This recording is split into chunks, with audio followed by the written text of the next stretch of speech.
decomposition of organic matter. Humus is decomposition of organic matter, means it is a process or a product. So transformation of organic matter. No, I asked you whether it is process. Transformation is a process. What is the product?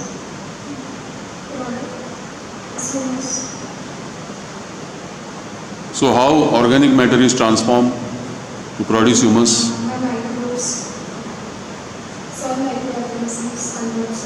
How they do it?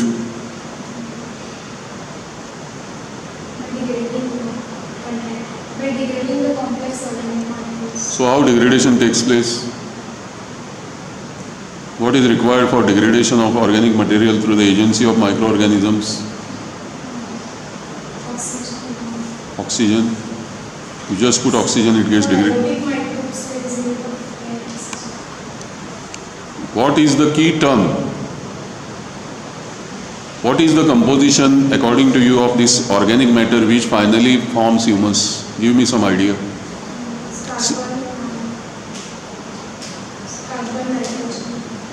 I didn't ask you elemental composition. I asked you organic chemicals which form this material which finally ends up as humus. Let us take only dead plant matter. It will turn into humus. Would it turn into humus? Dead plant matter? Okay, good. So if this dead plant matter is there, how will you write the formula of this dead plant matter? Give me just 5-6 components of dead plant matter. Let us call plant litter, which will comprise leaves, dead flowers, twigs. Okay, good. Cellulose. Then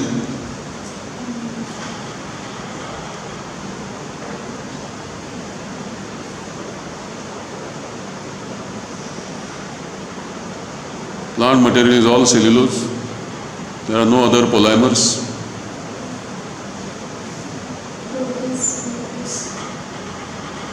That is generic. They are not that important as compared to other constitutive polymers.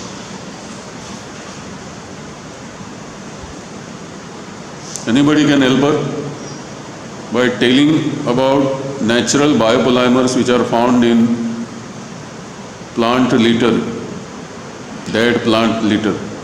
Answer, full class. Besides cellulose, that is all students of botany should know that plant cells are made up of cellulose walls.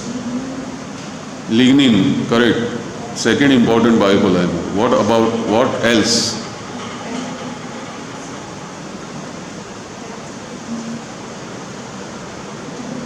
Which is most important polymer beside cellulose and lignin in wood? Pectin is not there in wood. Pectin is in fruits or leaves. Okay, we are up to 3. Cellulose, lignin and pectin. Where you will find starch? Where you will find starch in dead plant matter? Which organ? Leaves or fruits?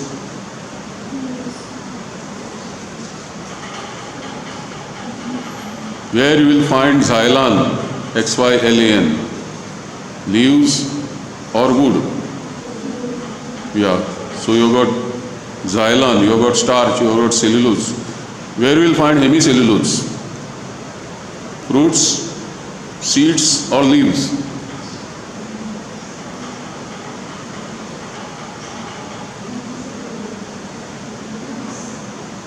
Suppose you take grasses. Besides cellulose, what you will find in grasses? Which polymer? See, this is the problem. You are rote learning everything without understanding. You will find all grasses will have 2 major components, that is cellulose and hemicellulose. You have to look very carefully that everything that you are studying taxonomically also has chemistry behind it, biochemistry. When you pick up a leaf, you should know it is not just chlorophyll. It has got suberin, it has got waxes, it has got thousands of phytochemicals. It has got cellulose, hemicellulose, pectin. So the leaf you pick up or a flower you pick up, you should know that it has anthocyanins, it has flavonoids, it has phenolics, polyphenolics, and it will have sugars and amino acids and everything else. So you should also think chemically when you look at any plant part, not for the purpose of chemotaxonomy, but for the purpose of integrated knowledge of the specimen. That is how students are supposed to connect when they do MSc. When you study only taxonomy in taxonomy paper and plant physiology in plant physiology paper, you can't connect. When you are picking up leaves for classification on basis of morphology, venation, margin, thickness, okay, obverse and adverse side, stromatal pores and stromatal density, all these things should tell you also about photosynthetic machinery, chloroplast, respiration. It goes together. A curious student will always do that, integrated knowledge. What is there for me in the leaf? What is there for me in the flower? If a student of microbiology, you will think while doing taxonomy whether it is a diseased leaf or it is a healthy leaf. When you pick up a flower, you will understand whether it is infected by fungal disease or it is a normal flower. But you don't have to study that leaf and that flower in plant microbiology paper or pathology paper separately. That is what botany students have been doing all these years. They have put big walls between different papers, impenetrable walls. So if I teach you degradation, you can't tell me anything about primary production because that is in Sharma's paper. If I ask you taxonomically the difference between C3,4 and C4 plants, you can't connect it into ecology. How different are C3 and C4 plants, which are more efficient photosynthetically. It matters in ecological energetics and flow of energy through ecosystem.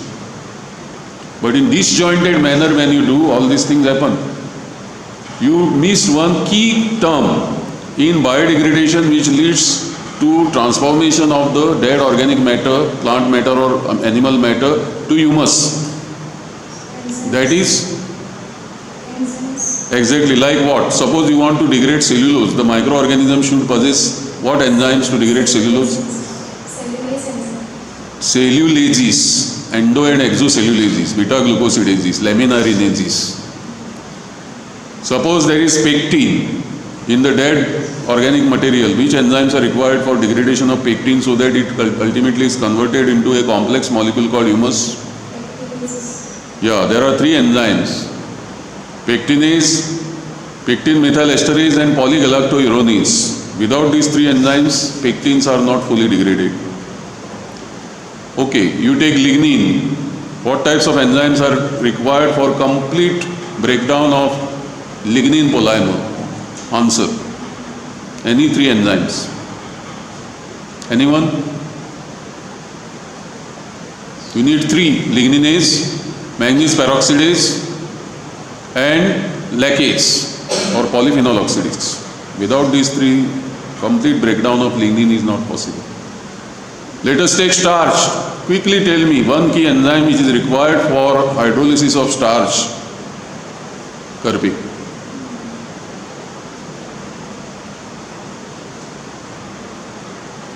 Anyone? How many types of amylases are found in biosphere? Name. There are 3 types of starches: alpha starch, beta starch and gamma starch. Accordingly, you get alpha amylases, beta amylases and gamma amylases. 90% amylases are alpha amylases. Rest are beta. The most rarest is gamma amylase because gamma starches are very rare. Okay, and there are different types of amylases called glucoamylases.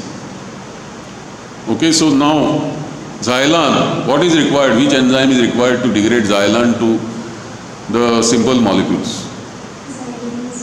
Correct. So these are the important things for you to understand how humus is produced through microbial enzyme attack in the soil environment, aerobic or anaerobic bacteria. So it's just not a presentation on plain humus in tropical soil, but the procedure. Proceed.